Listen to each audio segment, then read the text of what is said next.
is you get, what the f is you talking about, man? You are not from Harlem. Why do you keep thinking that you are from Harlem, bro? You are not from Harlem. I did not grow up with you, man. Do you remember how we met?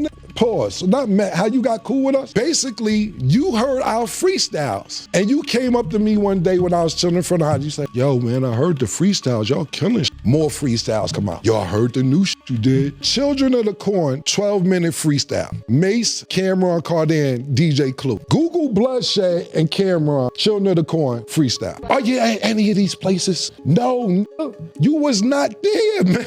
You wasn't there.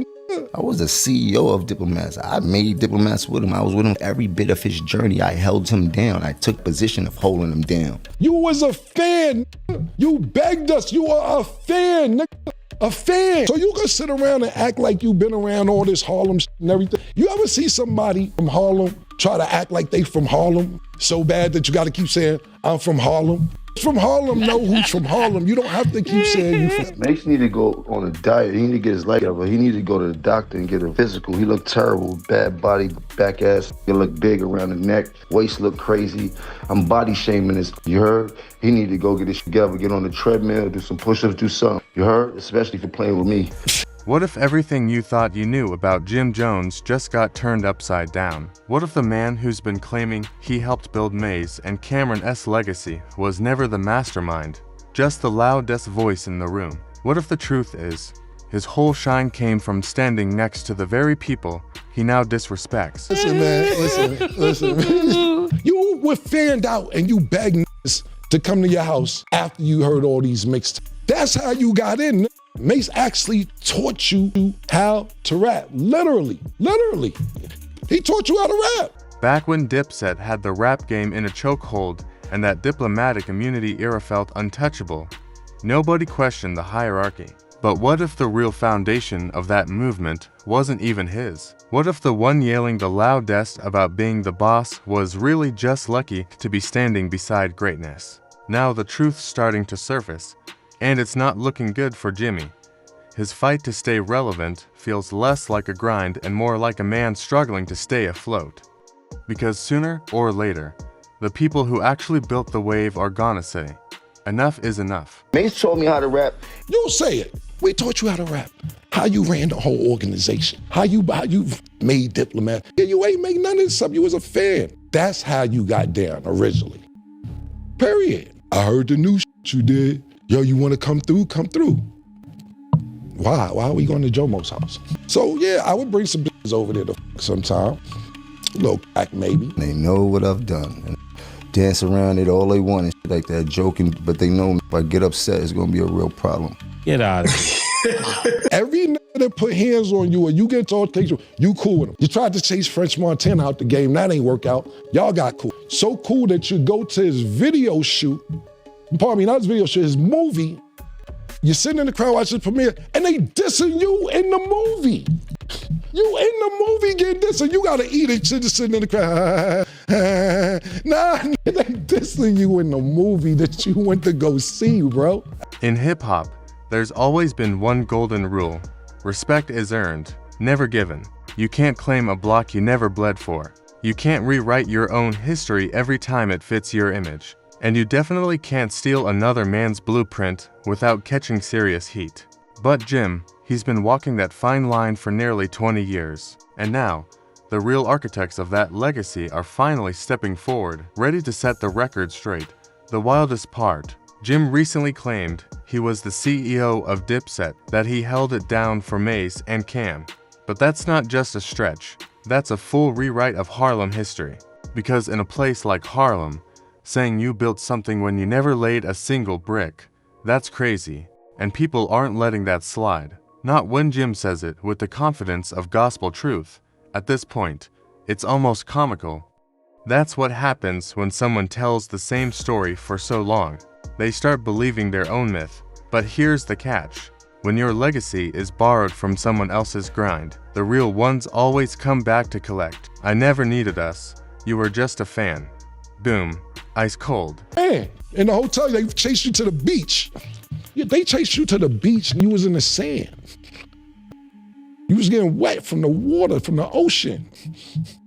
I don't pump that. I don't pump all that shit because I ain't trying to degrade your character. You know why? Because the revolution was televised. That's why I'm here. That's why I gotta work like that. That's why me and Murder is here. The revolution was televised because you talking. Cameron didn't just clap back. He ended the myth with 4 words. You were our fan. Just like that. 20 years of boss talk crumbled in seconds. This isn't beef anymore. It's real versus fake.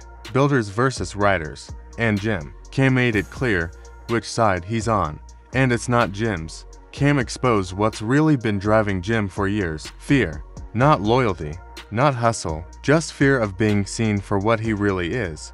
All image. No foundation. That shiny persona Jim's been holding onto. It's been running on borrowed credit. And now the receipts are coming out. Then Cam dropped another bomb. He taught you how to rap. That one line flipped the entire Dipset story. Jim wasn't the founder. He was just lucky to be there when greatness was already built. The truth's out. Jim didn't build the house. He just walked into it.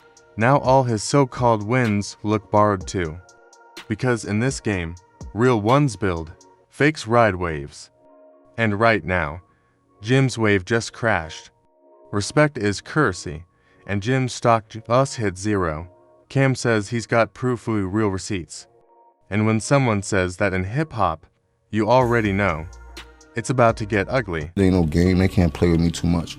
I give them the floor to do that. That serves me no purpose. I got too much to worry about, too much to do. Stop tricking out their freedom, bro. This is gonna be the last time I address this. Whatever you got to say after this, good luck, I wish you luck. I got other shit to do. This is not on my motherfucking plate. Believe what you wanna believe, because I got other things to do. You feel me, Murder? I ain't wanna snap one of them nose, but yeah, I'm good. That's the energy of a man who knows the truth is locked and loaded. When you've got proof, not rumors, not hearsay, but real footage, there's no need to argue. You just sit back and let the tape do the talking. The same guy who's been running around claiming to be the Dipset CEO, the glue that held everything together, the so-called shot caller, is now caught on camera admitting something wild. Maze was the one who taught him how to rap, not the other way around.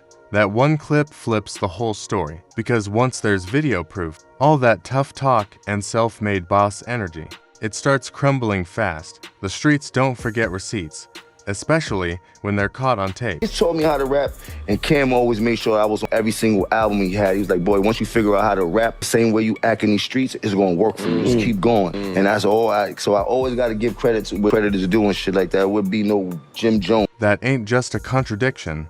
That's a full-blown confession. Let's call it what it is. Jim didn't create Maze. Maze made Jim, point blank. And now Jim's own words are backing up everything Cam and Maze have been saying for years. He handed them the ammo and loaded the clip himself. All they had to do was press play. But it doesn't end there. Jim's not just twisting the Dipset story. He's been remixing basic facts about their friendship, like saying Cam was crashing on his couch and needed help, when the real story is the complete opposite. That's not a small mix-up. That's a full rewrite of history, just to look like the hero. And this is what happens when someone tries to put themselves at the center of a story they didn't even start, trying to play the boss, the backbone, the head honcho. But when you're facing people who actually lived it, those fake tales start sounding like straight-up lies. And now those lies, they're coming back loud and clear. And this time, there's no talking your way out. What was your reaction when Cameron brought up all these old story thing about you? I laugh, man. I got this thing, man. People laugh at the lies, but the truth always hurt. You know, lies are more entertaining. You heard? You get to laugh, you get the joke, but the truth is a serious thing, no matter how you look at it. The truth is what the truth is. But here's what makes the whole situation even crazier. Jim can't clap back. Why? Because it's his own voice doing the damage. How do you argue with your own confession? How do you claim you built somebody up when the receipts show you're the one who learned from them? It's checkmate, and Jim played himself. You know, the internet gets kind of crazy with the lies. The lies be going crazy. I mean, well, the lies start from a narrative, and a narrative starts from a person, and you just got to look at it like that. But I've never been one in my life to care about clearing up no rumors. Like, just take time out my day from making money. I know who I am. I'm very comfortable in my skin. I stand 10 toes down on everything I believe in. I don't change my pivot, and everybody knows that. I mean, as you can see, I would not be here if I did anything else but be me. See you in the next one.